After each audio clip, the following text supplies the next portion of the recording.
Pada suatu hari di desa Tidore, hidup dua orang sahabat, Doni dan Dika. Itulah nama mereka. Doni dan Dika sangat suka sekali akan berpetualangan dan menjelajahi tempat-tempat baru. Hampir setiap hari, mereka selalu penasaran akan tempat-tempat rahasia di desa mereka.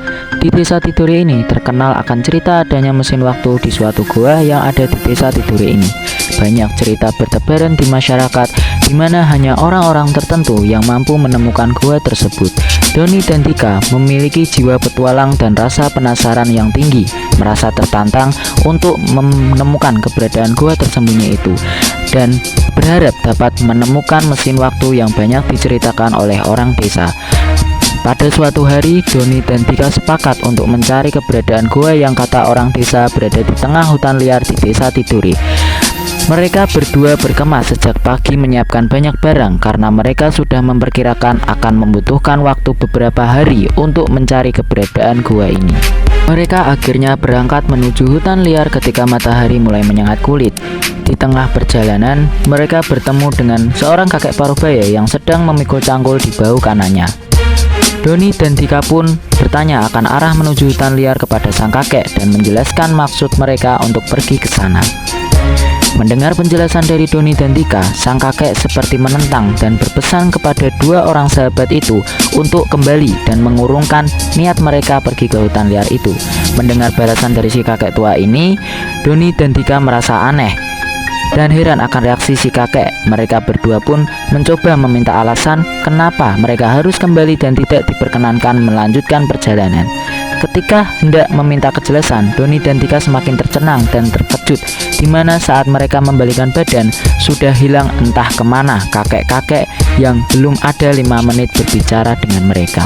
Karena rasa penasaran yang malah makin membara, Doni dan Dika terus melanjutkan perjalanan mereka dan tidak menghiraukan pantangan dari si kakek tua tadi. Semakin lama perjalanan Doni dan Dika, mereka berdua merasa banyak keanehan. Salah satunya mereka berdua seperti dikembalikan di titik yang sama berkali-kali.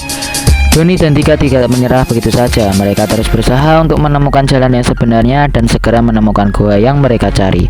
Matahari mulai terbenam, hari semakin gelap, namun mereka masih belum menemukan jalan keluar dari titik tersebut. Dika pun mulai mengutarakan kekesalannya. Di tengah hutan yang gelap dan hanya disoroti oleh cahaya rembulan yang bersinar, Doni yang merasa lebih tenang tiba-tiba teringat akan pesan kakek-kakek parubaya yang mereka temui di tengah perjalanan tadi. Doni pun mulai menyadari maksud dari pantangan kakek tersebut, di mana hutan yang mereka telusuri bukanlah hutan biasa, dan mereka merasa bahwa kakek tua yang mereka temui pun bukan manusia sebagaimana yang mereka lihat. Apalagi ditambah si kakek yang tiba-tiba menghilang begitu saja saat berbicara dengan mereka. Mungkin alasan inilah yang dimaksud akan pantangan kakek tadi. Nah, kekesalan Dika yang masih meluap-luap, Dika melemparkan sebuah batu ke arah pohon yang bentuknya aneh, berbeda dengan pohon-pohon lain di sekitarnya. Tiba-tiba entah apa yang terjadi, tanah bergetar dan pohon menggugurkan daun-daunnya. Doni dan Dika yang panik mencoba lari karena merasa ada sesuatu yang akan keluar dari dalam tanah. Benar saja dugaan mereka, sebuah batu yang berbentuk seperti sebuah bukit keluar dari tanah secara perlahan. Doni dan Dika menghentikan langkahnya dan saling menatap satu sama lain karena merasa heran akan kejadian ini. Batu yang keluar tadi tiba-tiba terbuka dan sekarang terlihat seperti gua. Ya, inilah gua rahasia yang banyak diceritakan oleh warga desa. Doni dan Dika merasa lelah dan kesalnya terobati setelah mereka yakin telah menemukan gua tersembunyi yang mereka cari. Mereka dengan percaya diri dan tanpa rasa takut mulai berjalan masuk dan menyusuri gua tersebut. Tujuan mereka kali ini ingin menemukan mesin waktu rahasia yang katanya berada di dalam gua tersembunyi ini. Dengan keadaan gelap dan sunyi, hanya mengandalkan cahaya rembulan yang masuk melalui pintu gua. Setelah cukup dalam nan jauh menyusuri dan cahaya rembulan mulai tak bisa masuk lagi, tiba-tiba ada cahaya yang cukup menyilaukan mata mereka berdua. Mereka mencoba mendekati cahaya itu dan akhirnya melihat sebuah pusaran cahaya berbentuk lingkaran.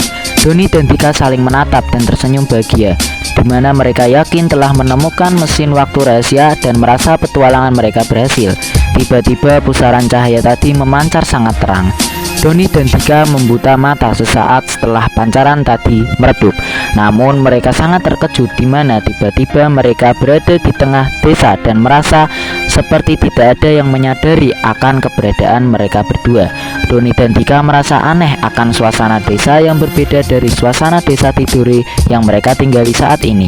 Mereka pun mulai menyadari bahwa mereka berada di desa Tidore sekitar 100 tahun yang lalu, di mana dilihat dari tahun yang mereka lihat pada kalender yang ada di salah satu warung warga. Ketika hendak berkeliling, tiba-tiba mereka bertemu dengan kakek-kakek tua yang sempat mereka temui di jalan hendak menuju hutan liar. Kakek tersebut pun berkata kepada mereka, "Selamat, kalian telah berhasil. Namun saya berpesan setelah kalian kembali dari tempat ini, jangan pernah ceritakan kejadian-kejadian yang kalian alami kepada siapapun." Setelah mendengar ucapan sang kakek, Doni dan Dika tiba-tiba kembali ke desa Tidore masa kini. Doni menatap ke arah Dika dan berkata, "Kita berhasil." Semenjak kejadian hari itu, Doni dan Dika pun merasa terbayarkan akan rasa penasaran mereka mengenai gua dan mesin waktu rahasia yang banyak diceritakan warga desa. Mereka berdua akan selalu mengingat serangkaian petualangan dan kejadian menegangkan yang mereka berdua alami hari itu.